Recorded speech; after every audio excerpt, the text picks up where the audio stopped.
Onto a buzzing stock now, and Aeroflex Industries is on our radar. The stock has seen a good run this year with around a 40% gain so far. Now, to discuss how the second half is panning out and what are the company's capex plans and growth outlook going forward, we are now being joined by Asad Daud, the managing director at Aeroflex Industries. Asad, good afternoon. Thank you so much for joining in. I'd like to start off by asking you about this 1.5 million meters of capacity that was supposed to be completed by the end of December.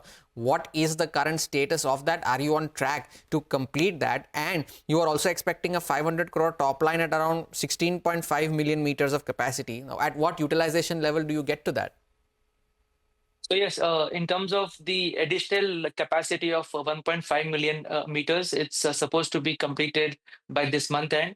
And with regards to the peak revenue at the 16.5 million capacity, we expect that to come by the end of the next financial year. So by FY26, we'll be able to reach that capacity's peak utilization. Okay, so you'll be adding around 500 crore rupees of revenues in FY26 from this. Will there be any contribution in quarter 4 as well from this particular facility? So this additional capacity, the real utilization would start from the month of February and March. So in Q4, you'll see a limited impact of this additional capacity. But I think that from the next financial year, you'll see the real impact of this additional capacity. And then obviously for the next financial year, also we're planning to further increase our capacity going forward. So what is that limited impact that you'll see in quarter 4, and what is the capacity addition, further capacity addition that you're planning in FY26? So in terms of the further capacity expansion that we're planning in FY26, it is at the final stage of completion in terms of discussion, and in the Q3 results board meeting, we'll be announcing our plans in terms of capacity expansion for the next year also. Asad, in your previous conversations with us, you had mentioned that you're planning to grow anywhere between 20 to 25% for the current year. The first half, you've grown only by 11%. Now, that implies a very tall ask, right, for the second half of the year. How are demand trends shaping up in this quarter? And do you think that you would be able to achieve this guidance based on doing very well in the second half of the year? So yes, in terms of our, in terms of our guidance, I think we will be able to reach our targets, especially in terms of the profitability. Now, in terms of the top line, the kind of growth that we were expecting, especially from the European region, I think that has obviously has a bit of a slowdown in terms of the entire slowdown in the European economy. But we are seeing a very strong traction and a very strong demand coming in from the US region. And we are expecting that with the same kind of demand from the US, and that is our focus going to be over the next few quarters as well. Also, Middle East is a market where we have not tapped in that greatly, and that is an area where we'll be focusing our team's efforts over the next few quarters. And we are hopeful that despite a growth of only 10% in the first 6 months, we'll be able to achieve our targets for the entire year.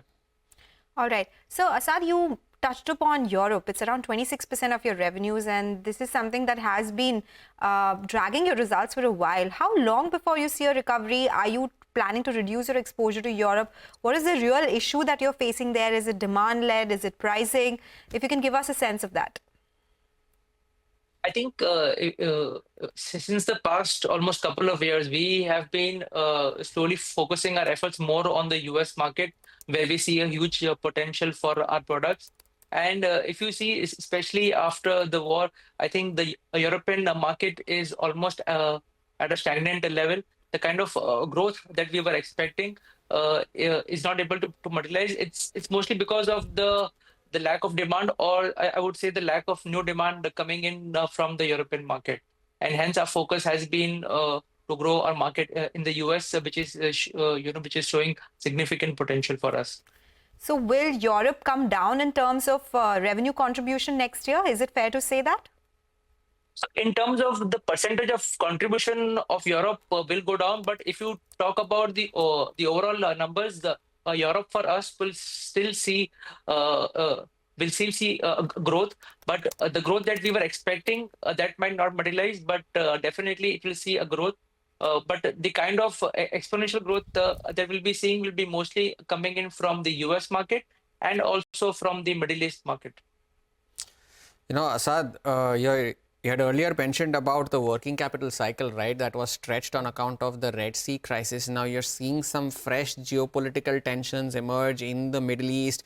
Now, considering the recent developments in Syria as well, has that working capital cycle worsened? What is that picture looking like right now? So, as of Q2, our working capital cycle was around 104 days. Over the past 1 year, that has increased. But our aim is to reduce that. Obviously, it has been increased due to circumstances which are beyond our control. As of now, we don't see any the issues which is happening in Syria to affect us. The reason being is because that region is not a market for us, and obviously the Red Sea crisis was a bigger impact for us in terms of our working capital. Now, once the Red Sea crisis smoothened out and the channel is open for trade, I think we'll be able to see our working capital cycle going down considerably. That has been a problem for a lot of exporters generally in the industry as well. Last question before we let you go, Asad. You were eyeing an inorganic opportunity. Anything finalized here, or will you delay those plans because of whatever's happening globally, and you have a big chunk coming in from exports itself? So, yes, we are continuously looking at inorganic opportunities, and I don't think with the international political situation that we will be delaying that. That is, the inorganic acquisition is part of our strategy, and as soon as something is finalized, we'll update to our investors. All right, Asad, we leave it at that. Thank you so much for sparing time and joining us. Wish you good luck for the second half of the year. That Thank was you. the management of Aeroflex Industries. The stock doing precious little right now, just as